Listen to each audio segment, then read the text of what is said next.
Hello, what is up mga ma'am, sir, ma'am? Ako po si Ralph C. Fry, isang visual artist from Manila. And today we're going to talk about the ZD Toys War Machine Mark 1 na ginawa nating Iron Patriot colorway. So ngayon sa video na to, tuturuan ko kayo kung paano siya i-transform from the normal gray or black to itong blue and red na colorway natin. So maraming salamat Sir Mark of Laruanan. Meron siyang Facebook and Shopee page. Doon kayo makakakuha ng mga War Machine ng mga ZD toys. Sobrang angas talaga mga sir. So yun, step 1 is to apply primer to the whole figure. Ang gamit ko rito ay Hero Water-Based Acrylic Primer Matte White. Shout out to Hero Paints. Super nice ng mga paints nyo. So mga naka 2 coats ako dito. Thin and light coats. Next step is to apply base coat from Armored Komodo Water-Based Acrylic Deep Blue. Ang gamit ko brush dito is round brush. I think mga naka 2 coats din ako dito. Thin, light coats lang po ang recommended na application natin para hindi maging thick yung application. Gumamit din ako ng thinner para mas maganda yung flow ng paints. Medyo iniiwasan ko lang yung mga silver parts kasi ayaw nating mapintahan yan. Kasi maganda na yung silver as is eh. So, iniwasan ko na lang siya.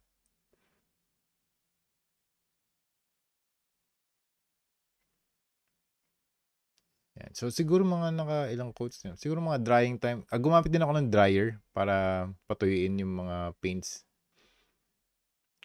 Step 3 is to apply primer. Again, para dun sa mga red parts natin. So, gamit ko rito is Hero Water-Based Acrylic Primer Matte White. Yan, naka 2 coats ako dito. Gamit kong brush ay flat brush tsaka round brush. Lahat ng brushes na ginagamit ko rito ay available sa Philippines at very affordable. Yan. So pagkatapos na matuyo yung flat white, pwede nyo nang patungan ng red para sa base coat. Apply red base coat. Tapos next step is to apply silver paint. Ito mga detailing na to. Base coat to na silver. So kung saan nyo, parang naisip ko lang na magkaroon ng color separation na silver, red, and blue para mas maganda yung ating color separation or magkaroon ng contrast dun sa armor. Step 6 is to apply airbrush gradient dun sa ating armor para magkaroon tayo ng, para ma-desaturate yung color blue natin kasi medyo saturated siya ngayon eh. Medyo intense yung color niya. Ang gamit ko rin dito ay X20A thinner. Tsaka, panglinis yun ng airbrush. So, yan. Na-sprayan ko na siya. Medyo na-desaturate yung mga corners. The whole armor na-desaturate din. Nagkaroon siya ng black na gradient sa mga deepest parts ng armor. And also, doon sa mga battle damage na pwede nating lagyan ng silver dry brushing sa susunod na step. Yan. Mas nagkaroon siya ng depth kasi yung kanina parang mas super vibrant niya. Ngayon, desaturated na siya. Ang gamit ko rito is Hero Water-Based Acrylic Primer Matte Black. Yung eyes din ni War Machine, pininturahan ko rin ng red. Medyo mahirap lang maglinis ng airbrush pero nag-research pa ako on how to do airbrush na method. Kasi first, halos bago pa lang ako dyan sa weapon na yan sa medium na yan. Yan. So, mas nagkaroon na ng detail. Or ng depth pala. Nalagyan lang natin ng mga dark airbrush or the airbrush dark paint dun sa mga recessed areas or dun sa mga areas na nakalubog. Step 7 is to apply silver dry brushing. Ito yung pinaka-favorite part ko kasi dito lumalabas yung detail ng buong armor.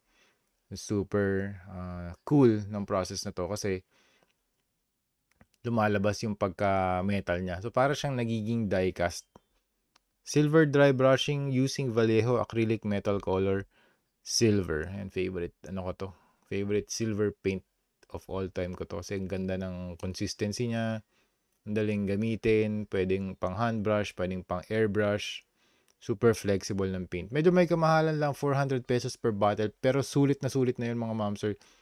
Siguro mga, hindi ko alam kung ilang figures na nagamit ko. 1 drop lang, kayang-kaya na rin. Siguro mga ilang drops lang, kaya na i-dry brush lahat tong figure na to. Napaka-angas talaga ng war machine na stock na ZD Toys. Kaya perfect siya for customizations like this. And thank you very much, Sir Mark, again for this figure. Sobrang angas talaga, ma'am sir. So, yun, kung gusto niyo magpagawa sa akin, this figure costs around 8,000 pesos. Makikita nyo to sa Green Hills na naka-display na laruanan X Collective Base. Alam ko meron siyang cabinet doon, Cab 32. Yan, pwede nyo siyang makikita nyo tong figure na to doon sa Green Hills. So, kung wala na, sabihin na benta na namin. Pero yan, up ito for display.